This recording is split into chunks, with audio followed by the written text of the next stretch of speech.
और पटना से इस वक्त बड़ी खबर आ रही है। खान ग्लोबल स्टडीज पर हमला मामले से जुड़ी हुई ये बड़ी खबर इस वक्त फैजल खान उर्फ खान सर से पूछताछ खत्म हो गई है। ये पूछताछ जो इस वक्त फैजल खान से चल रही थी वो पूछताछ खत्म हो गई है। फैजल खान से एक बार फिर से पूछताछ हो सकती है। फैजल खान के दोनों सुरक्षा गार्ड से पूछताछ खत्म हुई। दोनों को कदमकुआं पुलिस ने गिरफ्तार कर लिया है। दोनों गार्ड को फिलहाल बेऊर जेल भेजा जाएगा। दोनों की कल एक बार कोर्ट में पेशी कराई जाएगी। पूछताछ में ज्ञान बिंदु के कर्मियों के पथराव के बाद फायरिंग की बात को इन दोनों गार्ड की तरफ से कबूल किया गया है। और संवाददाता रजनीश हमारे साथ इस वक्त इस खबर पर ज्यादा जानकारी के साथ जुड़ गए हैं। रजनीश, दोनों गार्ड की गिरफ्तारी हो चुकी है। इन लोगों ने इस बात को स्वीकार कर लिया कि फायरिंग की गई थी।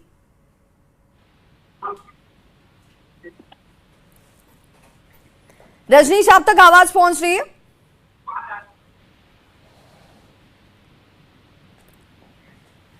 अपने संवाददाता से जुड़ने की कोशिश करेंगे। फिलहाल इस वक्त इस पूरे मामले को लेकर जो बड़ी जानकारी है, दोनों गार्ड ने फायरिंग की बात को स्वीकार कर लिया है। दोनों ने कहा कि फायरिंग की गई थी। हालांकि इनका इसके पीछे का तर्क ये कि पथराव जब किया जा रहा था उस दौरान इन लोगों की तरफ से फायरिंग की गई, लेकिन विवाद यहीं से खड़ा होता है। अब जरा वो वीडियो भी देख लीजिए जो पहले तो सोशल मीडिया प्लेटफॉर्म्स पर वायरल होना शुरू हुआ और उसके बाद पुलिस पहुंचती है। इस वीडियो के आधार पर जांच करने के लिए आसपास के लोगों से पूछताछ की जाती है। और अब जरा देखिए, ये टीवी स्क्रीन पर हम आपको जो तस्वीर दिखा रहे हैं, इन तस्वीरों के साथ आपको समझ में आएगा। 4 तस्वीरें यहां पर आपको हम बताते चलें कि एक तरफ जहां खान सर से पूछताछ जो है वो एक बार की हो चुकी है, दोबारा पूछताछ जो है वो हो सकती है। दोनों गार्ड से पूछताछ खत्म हो चुकी है और दोनों गार्ड से पूछताछ के बाद अब बताया जा रहा है कि कल कोर्ट में उनकी पेशी की जाएगी। इस पूरे मामले में फायरिंग की बात को सबसे पहले खान सर की तरफ से ही सामने लाया गया था। हालांकि बाद में वो इससे पलट गए। और रजनीश हमारे साथ इस वक्त सीधे जुड़ चुके हैं। रजनीश, ये पूछताछ बेहद महत्वपूर्ण रही क्योंकि फायरिंग की बात को गार्ड की तरफ से स्वीकार कर लिया गया है। देखिए, वीडियो फुटेज में फायरिंग की बात सामने आने के बाद पटना पुलिस ने तुरंत जो है दबिश शुरू कर दी और खान ग्लोबल स्टडीज में पहुंचकर पुलिस ने सबसे पहले फायरिंग करने वाले दोनों सुरक्षा गार्ड को हिरासत में लिया।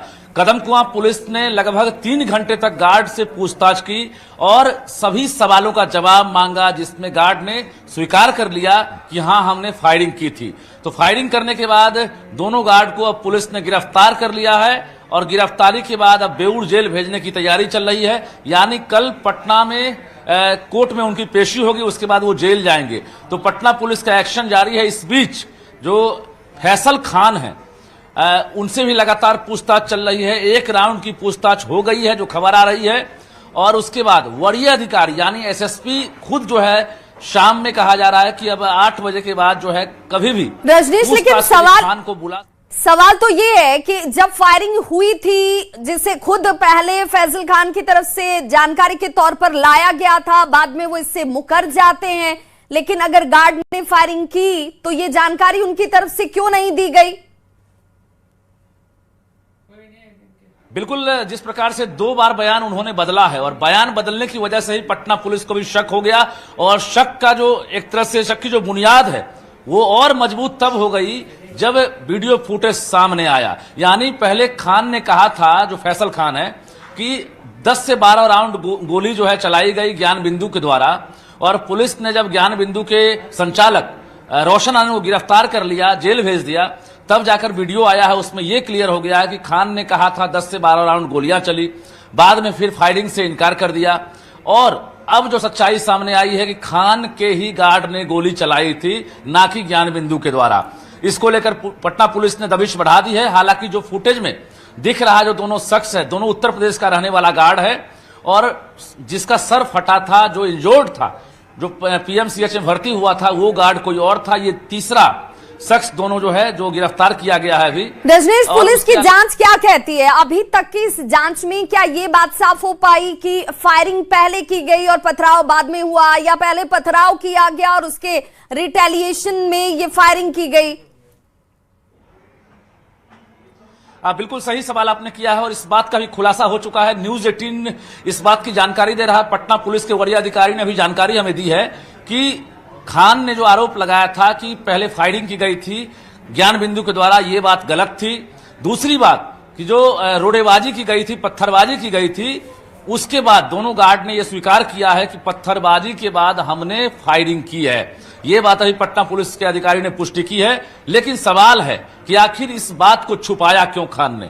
फैसल खान ने पटना पुलिस को जानकारी क्यों नहीं दी कि हमारे सुरक्षा गार्ड ने 2 से 3 राउंड गोली चलाई थी और जिसको लेकर अफरा तफरी मची थी। गोली उनके द्वारा चलाई गई, लेकिन उन्होंने कहा था कि ज्ञान बिंदु के द्वारा चलाई गई है। ये जो झूठ बोलने का जो प्रकरण है, यही तूल पकड़ लिया है और इसकी वजह से खान की मुसीबत बढ़ गई है। रात तक बड़ा अपडेट मिल सकता है विभाग, क्योंकि हथियार भी जब्त कर लिया गया है। जिस हथियार से गोली चलाई गई, फायरिंग किया गया है, दोनों हथियार की जांच हो रही है कि आखिर ये लाइसेंसी है, गैर लाइसेंसी है। आखिर 2 से 3 राउंड गोली चलाने की नौबत क्यों आई? दोनों गार्ड ने यह भी कबूल कर लिया कि हमने गोली चलाई, लेकिन इस बात को लेकर पटना पुलिस ने सवाल किया कि खान के कहने पर गोली चली थी, ये गार्ड ने कबूल किया या नहीं। इस बात का भी जवाब हमें नहीं मिला है।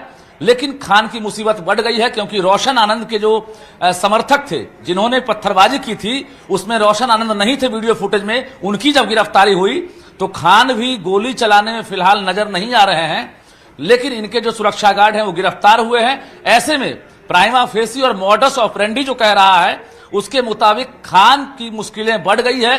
खान कभी भी गिरफ्तार हो सकते हैं। विभा, बिल्कुल, बहुत बहुत शुक्रिया रजनीश इस तमाम जानकारी के लिए। इस वक्त की ये बड़ी खबर, जहां पर किसी भी वक्त फैजल खान की गिरफ्तारी हो सकती है अपने ही बयानों को बात बात बदलने को लेकर। और क्या उनकी जानकारी में ये सब कुछ था, किसके आदेश पर और किसके कहने पर गार्ड की तरफ से 2 से 3 राउंड फायरिंग की गई, और क्यों ये जानकारी पुलिस से साझा नहीं की गई कि फायरिंग हुई, लेकिन उनके ही गार्ड की तरफ से फायरिंग की गई 2 से 3 राउंड। बहुत बहुत शुक्रिया इस जानकारी के लिए। और